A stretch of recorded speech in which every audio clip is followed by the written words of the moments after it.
They always said Willow Creek, Ohio, could be sweet enough to rot a saint's teeth.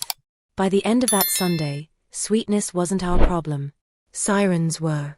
My name is Isabella Hart, and for 26 years I've been the daughter of the town's softest smile, Evelyn Eve Hart, the bakery matriarch who kept birthdays afloat with buttercream roses and baptized heartbreak with warm cinnamon rolls. Folks called her Mama Eve from the pews to the Little League field.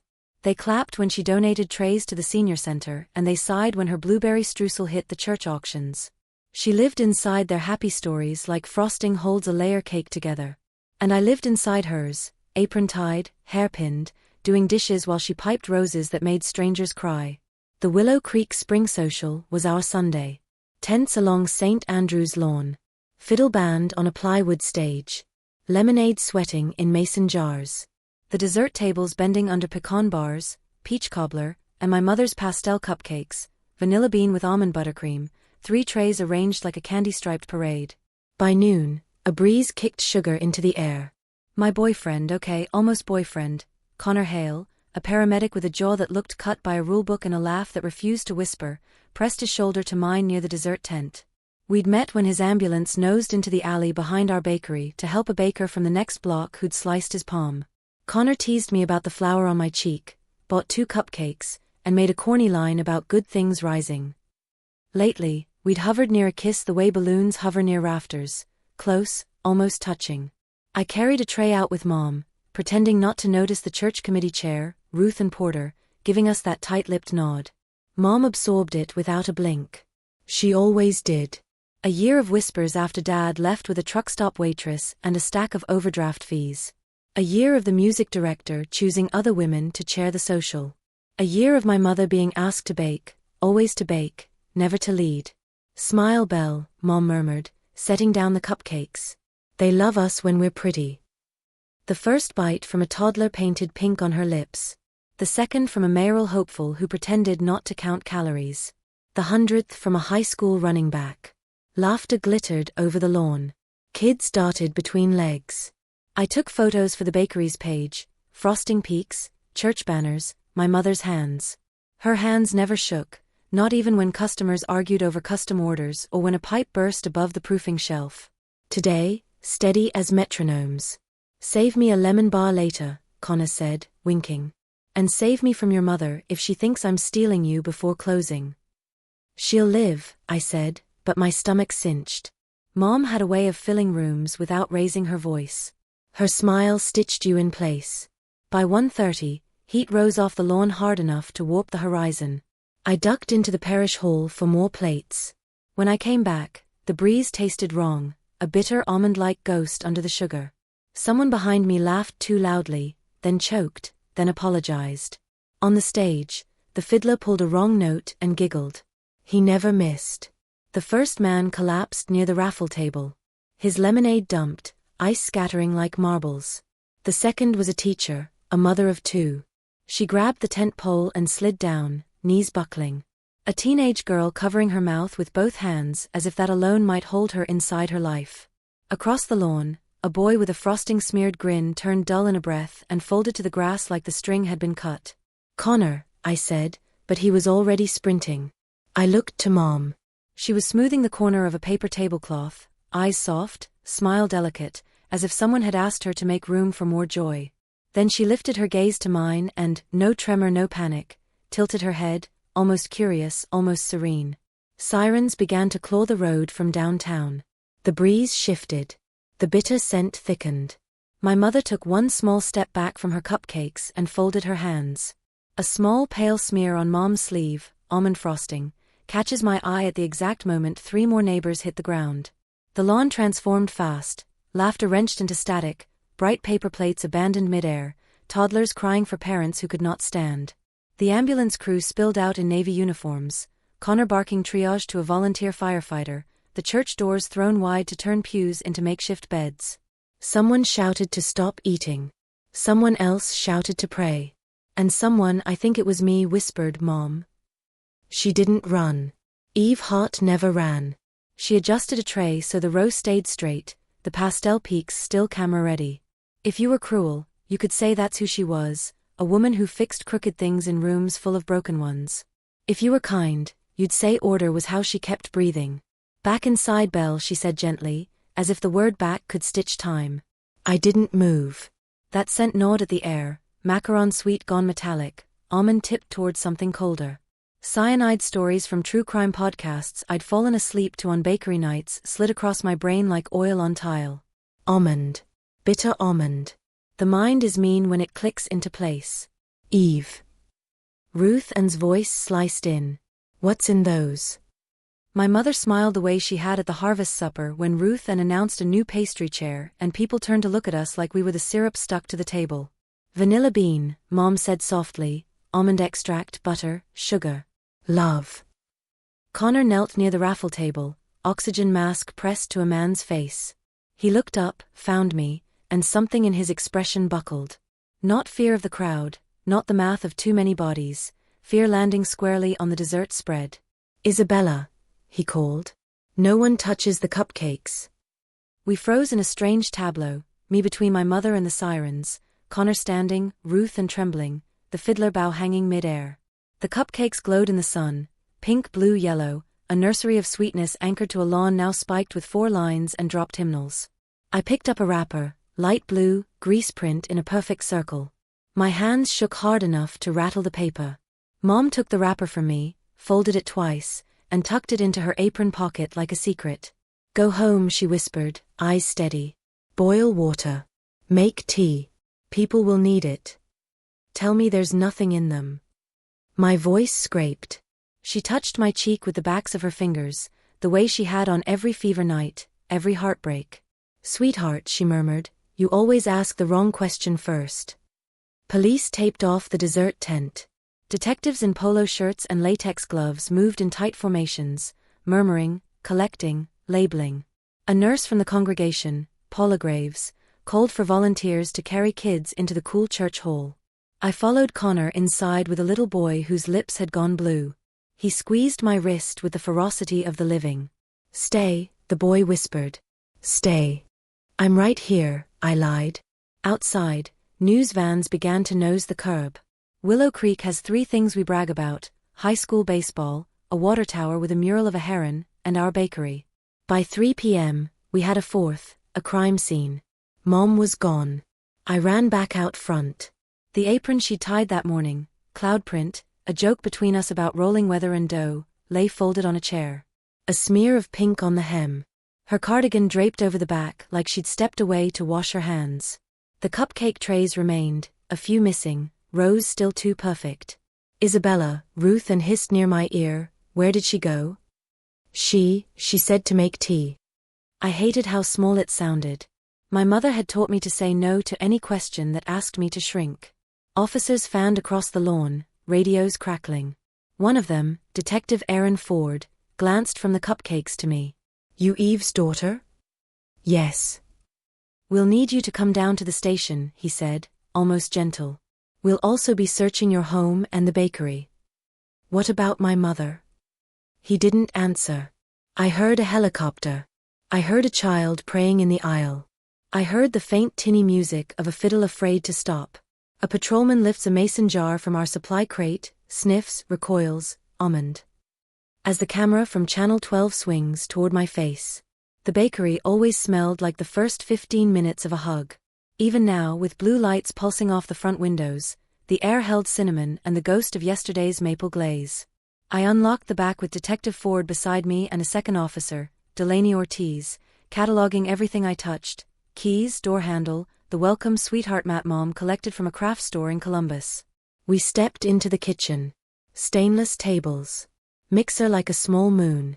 Cooling racks bare as ribs. If you knew my mother's rhythm, you knew what should be here on a social Sunday: extra piping bags tossed in a bowl, sticky spatulas waiting for a rinse, a smear of buttercream where she'd leaned a forearm. Instead, it looked staged for a realtor. The only imperfection, a single piping tip not quite aligned with the rest. Has anyone been in since you left for the church? Ford asked. No. He opened the pantry. Shelves groaned under 25-pound flour sacks, sugar stacked like masonry, jars labeled in Mom's careful hand. Vanilla. Cocoa. Sea salt. Sliced almonds. Almond extract. 2 bottles. one nearly empty. Delaney lifted a cardboard shoebox from a top shelf. Not ours. No label. Inside, a heavy plastic bag of white crystals, a smaller bag with a scoop. The bag winked with hardware store branding, pest solution, sodium cyanide for rodent bait. The world tilted left. I grabbed the doorframe.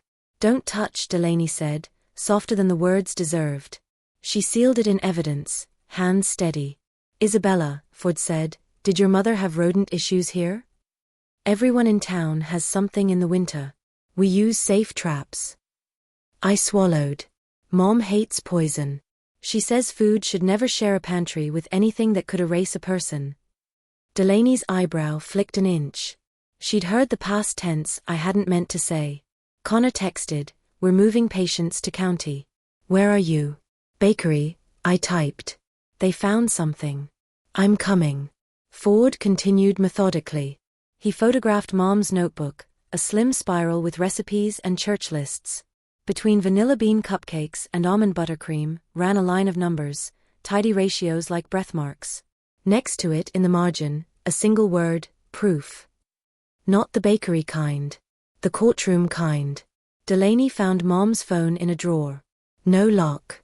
A series of calendar reminders, St. Andrew's Social 9 a.m/deliver by 11:30/smile, and one alarm labeled repeat.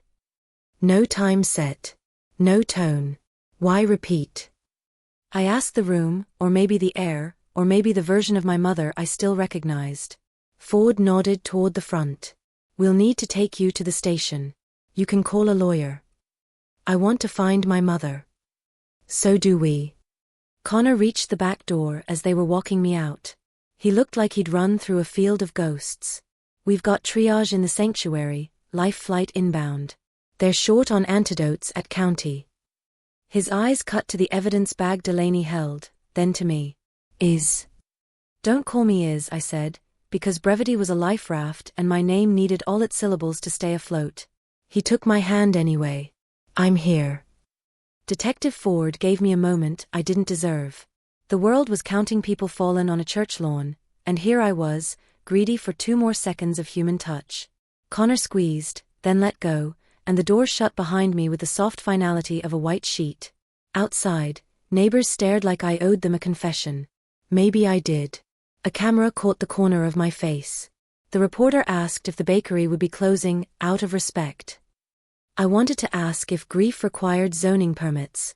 At the station, I told the story I could, morning prep, Mom humming, the way she chose pastel wrappers like she was choosing flower girls.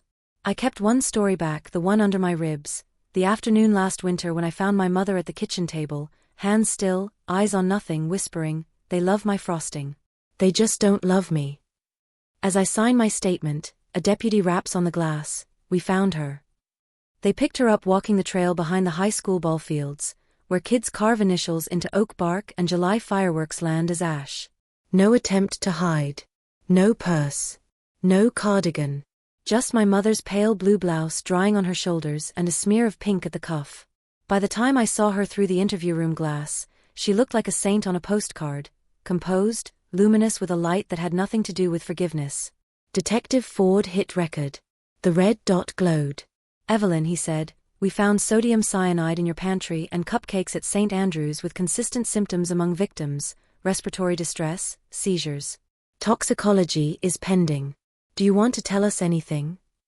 She smiled without teeth. Your town will call me a witch before supper, she said lightly. But it will keep eating casseroles left on porches. Hypocrisy is the house wine here. Did you poison the cupcakes? She considered the corners of the room. What happens to a woman who gives and is never allowed to be anything but her giving? I pressed my forehead to the glass. Mom, I whispered, useless. She didn't turn. Ford waited. Stillness in the room sharpened to a blade. It's done, my mother said. 2 words. The shape of a door closing. They let me sit with her after. A mercy or a strategy, I didn't care. We looked like any mother and daughter at a DMV, waiting on paperwork, speaking quietly so the next number could be called. I wanted her to flinch, to crack, to grab my hand and say a thing that could suture a town. Belle, she murmured, you always wanted a new start.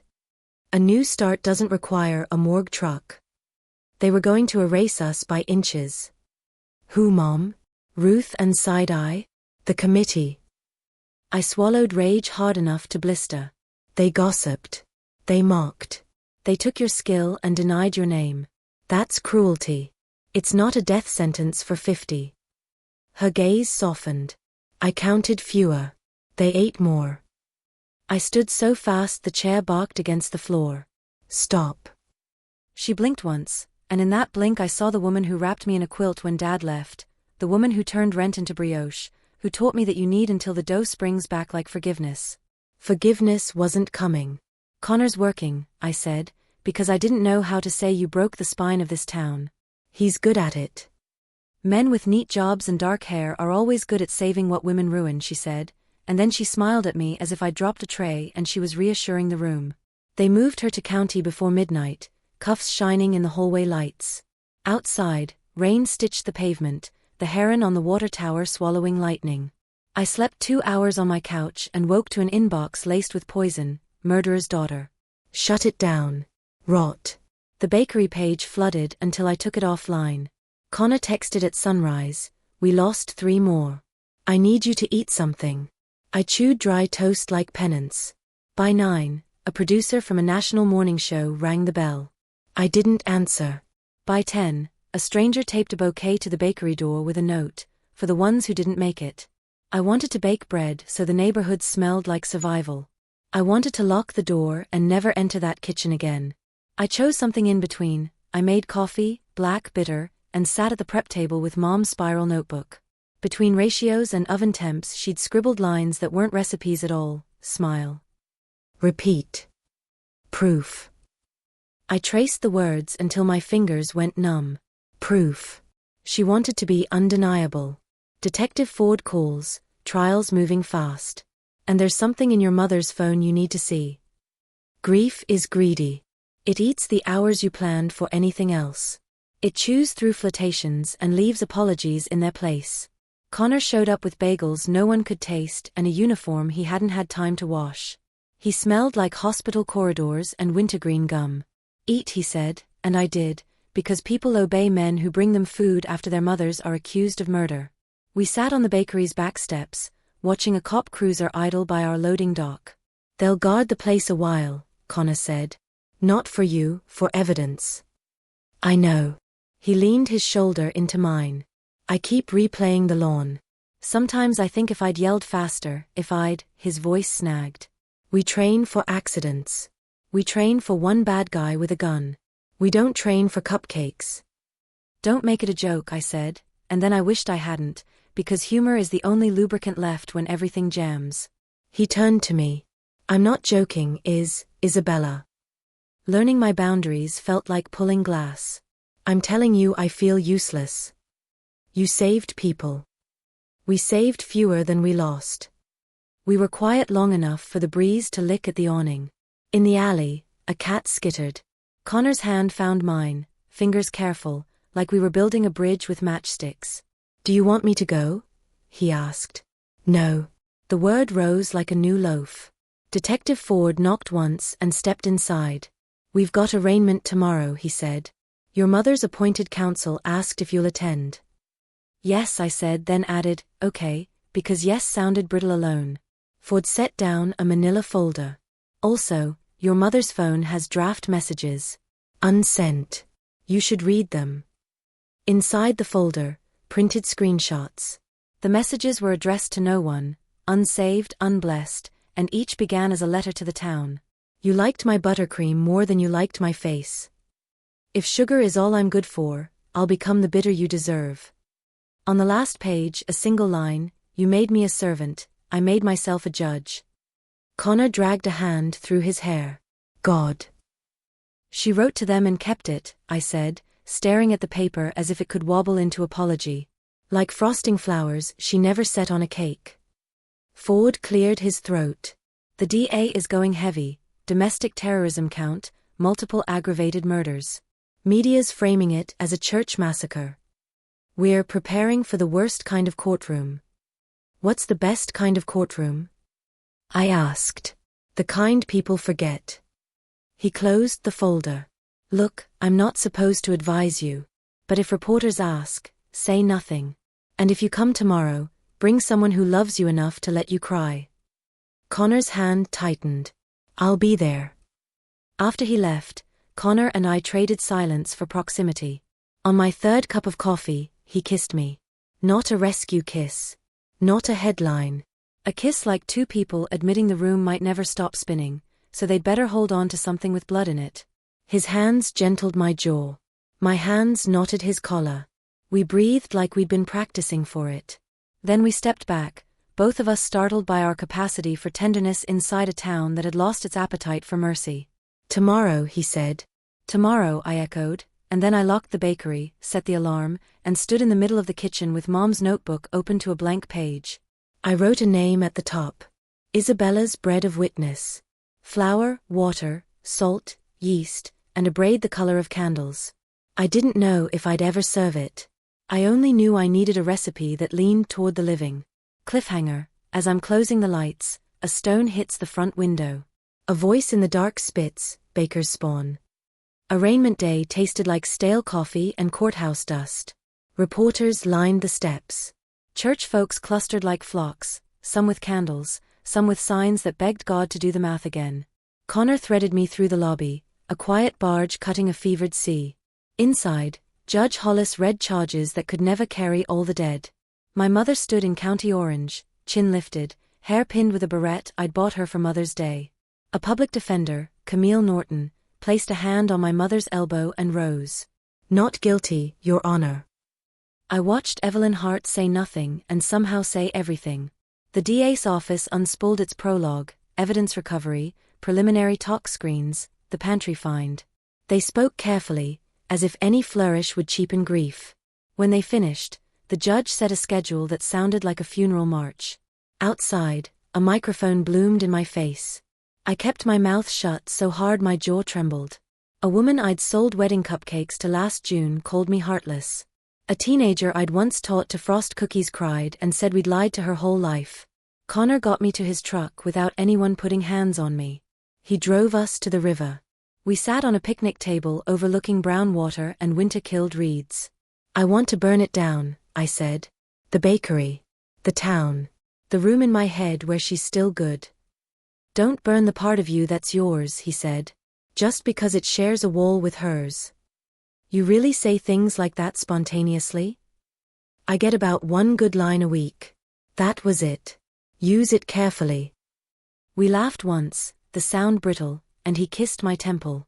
I let myself lean. That night I dreamed the cupcakes were candles, and each flame was a name, and the names wouldn't stop multiplying. In the morning, I baked in silence, Isabella's bread of witness in 3 braided loaves. I left them on the courthouse steps with a note, for those who can still eat. No signature. No address. People cut hunks and cried.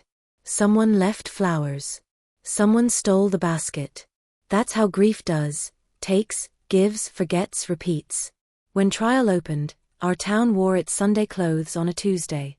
The prosecutor, Ethan Vale, presented Exhibit C, a tray of pastel wrappers and a chemist explaining hydrogen cyanide like a bedtime story for people who never sleep again. The defense floated a life raft labeled diminished capacity, stacked with reports of social isolation, humiliation, the quiet misogyny of committees that love your labor and lock you out of the room where decisions get made. The jury watched my mother the way people watch a lit stove. Camille asked her about the whispers after Dad left, about bills, about Ruth Ann's committee. Mom answered as if she were printing labels for the freezer, clear, organized, untroubled. Do you regret any part of what happened? Camille asked.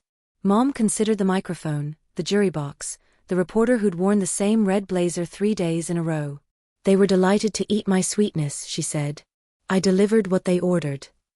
A woman in the back sobbed. Judge Hollis ordered quiet.